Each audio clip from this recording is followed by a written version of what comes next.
Hi there, everyone. I want to talk to you about adding and subtracting fractions, especially if they have denominators that are not the same.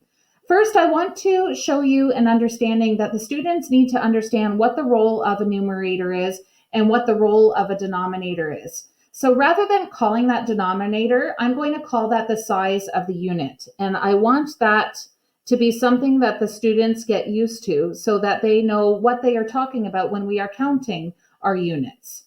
So I have been working a lot with just simply partitioning number lines. For example, if I take a line like this, say I pretend that this line is a sandwich at Subway. It's a big long sub, and that's one whole sandwich. Or maybe it's a cucumber you have in your house or a banana, whatever you have, and how we can cut it so that we can share it in units. So, for example, if I want to make it into quarters, the best way that I can cut it is by first, if this is one whole, is to first cut it in half. I'm just going to eyeball that. And so now I have two 1/2 units here, if you can see that. And then in order to make quarters, I'm going to take each half and I'm going to cut them in half.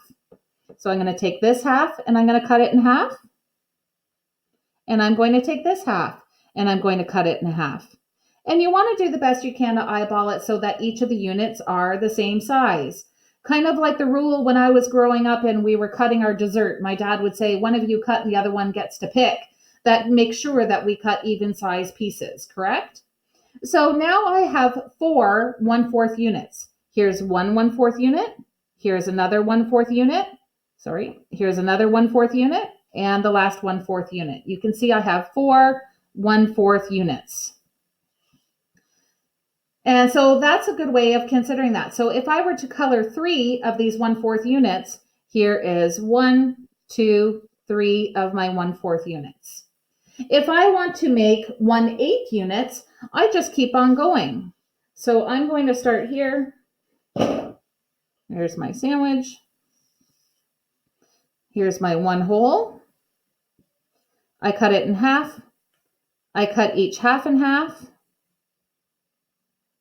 And then I'm going to take each quarter and I'm going to cut each quarter into halves.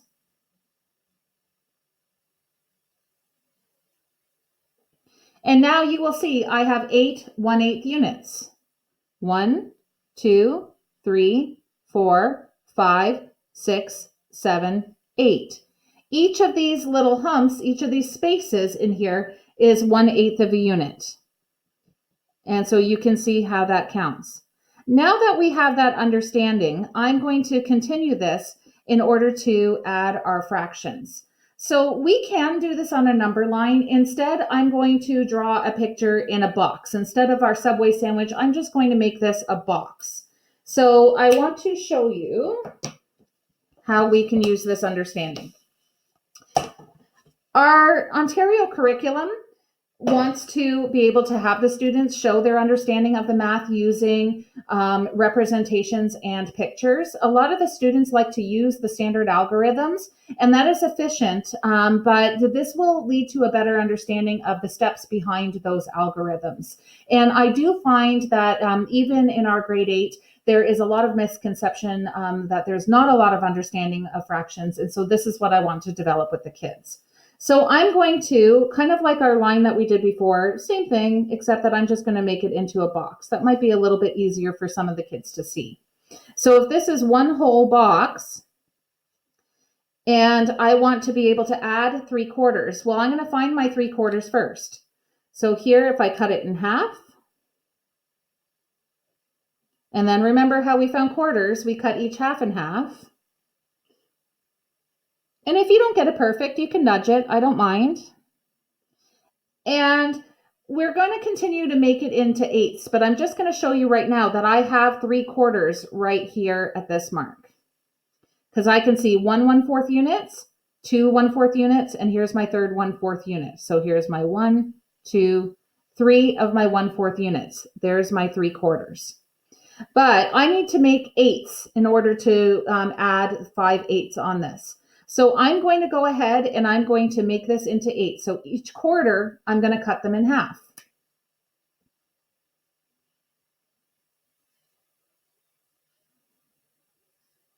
And now you will see I have 8 1/8 unit. Here's 1, 2, 3, 4, 5, 6, 7, 8 1/8 units. Okay, and so if each of these is 1/8 and 1/8 and so on. Now, the role of the numerator is to count those units. The denominator is the unit we are counting. So we are looking here at 1/8. Here we were looking at 1/4, if that makes sense. So each of these units is 1/8. So I'm going to color in my 3/4 because we already have that, we predetermined. And that went to this mark right here. Now I'm adding on 5/8. So let's start to color those in. Here's 1 1/8.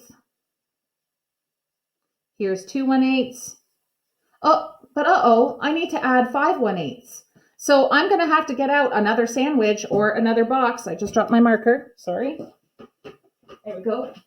And let's make another hole that I'm going to have to break up here into partitions. It needs to be the same size as the first hole, otherwise that wouldn't be very fair, right?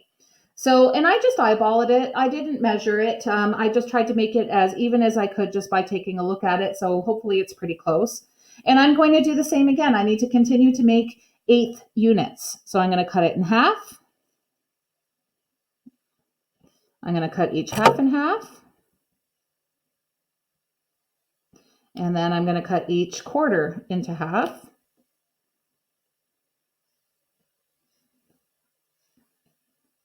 There we go. Now I can keep counting. Here's 1 1/8.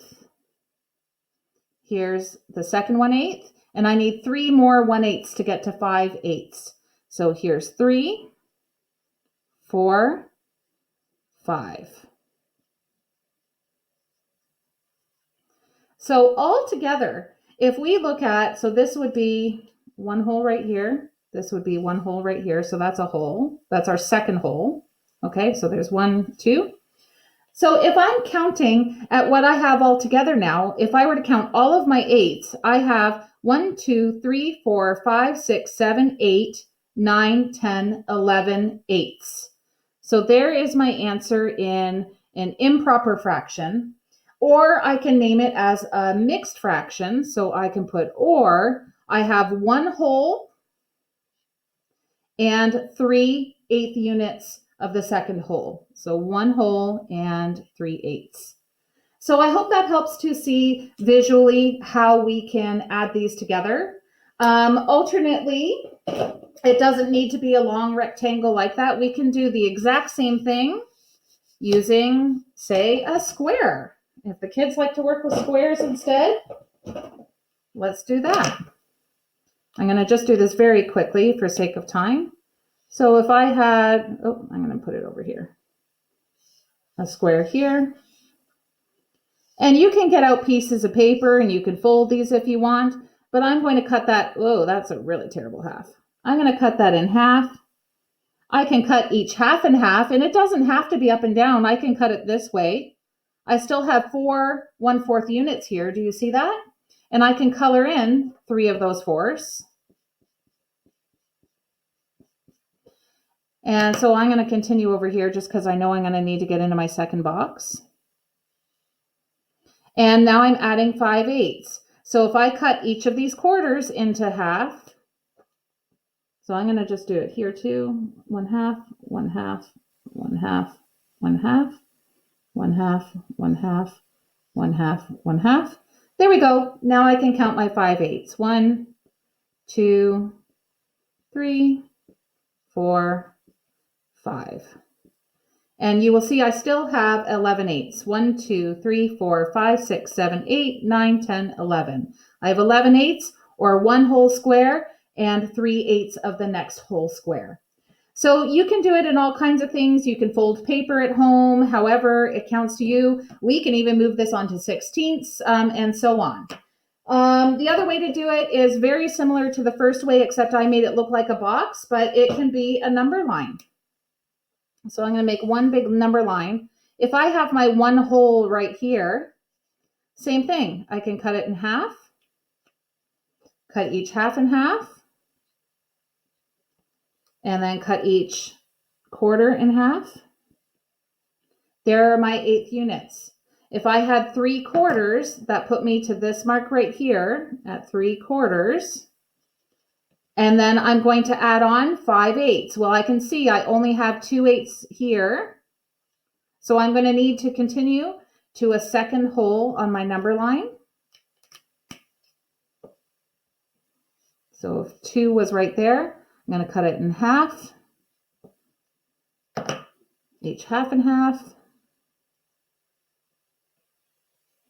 and each 1/4 and half. There, now I can add on 3 more holes. So here's 1, 2, 3, sorry, what, not holes, add on 3/8, 4, 5. 1, 2, 3, 4, 5. And there is my 5/8. So if you can see that, I now have a total of 11/8 or 1 hole and 3/8. So that helps to understand the steps behind the standard algorithm. We can do the exact same steps, but with subtraction as well, with the exact same representations. Say I took here, let's do this. If I took, let me see, how about let's do 7/8, and I'm going to take off 1, no, I'm going to make it 2/4, which is the same as 1/2, but let's try that. So if I have 7/8, half, that's not a very good half. And so you have to eyeball it, and you want to make them as even as possible. I'm trying to go quickly, and I'm at a funny angle here. So half, 1/4, and then I'm going to make my 8s. So with subtraction, of course, I'm starting with 7/8. So that means I'm starting with 1, 2, 3, 4, 5, 6, 7. So I'm starting here, and then I'm going to subtract 2/4. Well, I had here's 1/4 and 2/4. So I should go from here. Well, I can do that, 1/4 and 2/4. And then I have left over in the space in between that was not used. I had, here we go. And so then I have 3/8 is my remainder. So I could have removed my fourths going backwards, but I chose to add up and look at the difference here. So this is the difference. And you can see that in the form of a picture out of my 1 whole box.